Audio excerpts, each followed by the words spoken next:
তো চলে এসেছি আরও একটা নতুন সিলিং ফ্যানের ভিডিও নিয়ে। তো আজকে দেখব এই ফ্যানটার কি প্রবলেম আছে সেটা নিয়ে ভিডিও করব।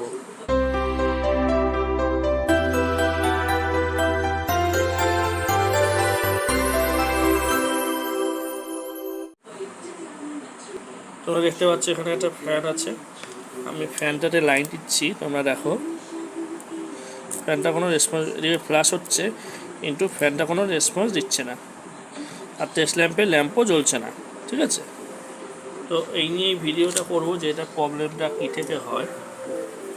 তো চলো, প্রথমে যে ডাউন রডটা আছে, এই ডাউন রডের এখানে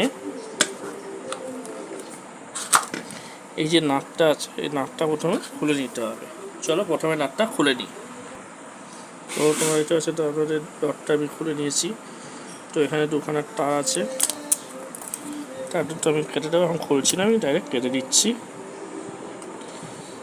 এই তারগুলো কাটা হয়ে গেলে রডটা উপর দিকে টান দিলে খুলে যাবে।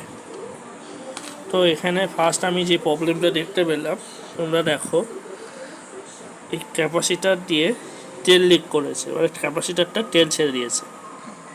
ঠিক আছে, তো তাহলে ফার্স্ট প্রবলেম আমার হলো কি ক্যাপাসিটার। তাহলে আমি কি করব, প্রথমে একটা নতুন ক্যাপাসিটার বা পুরনো ভালো ক্যাপাসিটার হলেও চলবে, একটা ক্যাপাসিটার নেব।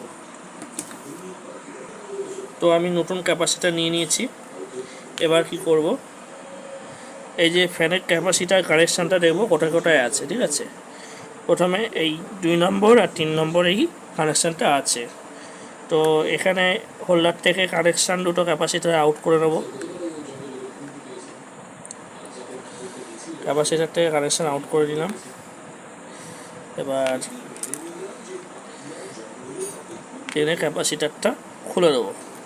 ঠিক আছে, ক্যাপাসিটার সাইড হয়ে গেল।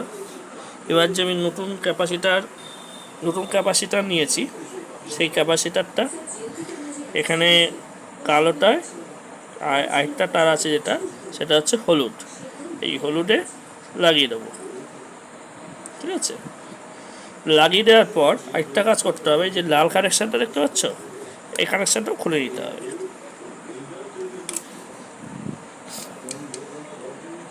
তো এবার আমি লাইন দেব।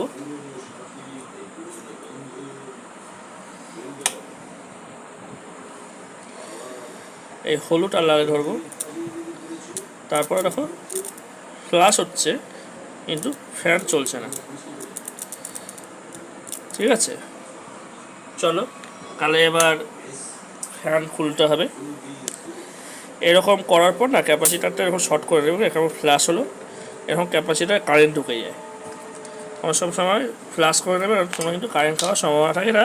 ওই কারেন্টে তোমাদের কোনো ক্ষতি হবে না, ওটা ঝটকা কারেন্ট খাওয়ার মতো লাগে কিন্তু কোনো ক্ষতি হয় না ওতে, কিন্তু তোমার করে নেবে। তো আচমকা এটা কারেন্ট খাওয়ার মতো লাগলে কেমন লাগে না, সেরকমই, এর জন্যই বললাম করে নেবে। তো এই তারগুলো প্রথমে জায়গা মতো ঢুকিয়ে নেবো। ঢুকিয়ে নিয়ে ক্যাপাসিটার হোল্ডারটা একটু অন্যরকম আছে, এটা ওপর দিক দিয়ে খুলবে, এরকম ক্যাপাসিটার হোল্ডারটা একটু অন্যরকম আছে। তো এবার প্রত্যেক ভিডিওতে আমি বলি, প্রত্যেক ফ্যানে 3খানা নাট থাকে, 1, 2, 3টে। চলো নাটগুলো খুলে নিয়ে ভিডিও বড় করে লাভ নেই। তো 3টে নাটে আমি ঢিলা করে নিলাম। ঠিক আছে, চলো 3টে নাট ঢিলা করার পর এরকম প্রেশার দিয়ে দেখবে ফ্যানটা খুলছে কিনা। যদি খুলে যায় তাহলে এরকম আমি বলেছি 2 সাইডে দুটো স্ক্রুড্রাইভারের প্রেশার দিয়ে এরকমভাবে এরকম আমি দেখিয়েছি তোমাদেরকে, যে খুলছে কিনা একবার দেখে নেবে। ঠিক আছে, খুব সহজে কিন্তু খুলে যাবে। ঠিক আছে, এরকম প্রেশার দেবে, খুব সহজে খুলে যাবে ফ্যান, যেটা আমারটাই খুলে আসলো। তো তোমরা দেখো এখানে আর ভিডিও বানাবার কোনো প্রয়োজন নেই, ভেতরে টোটাল কয়েলই পুড়ে গেছে।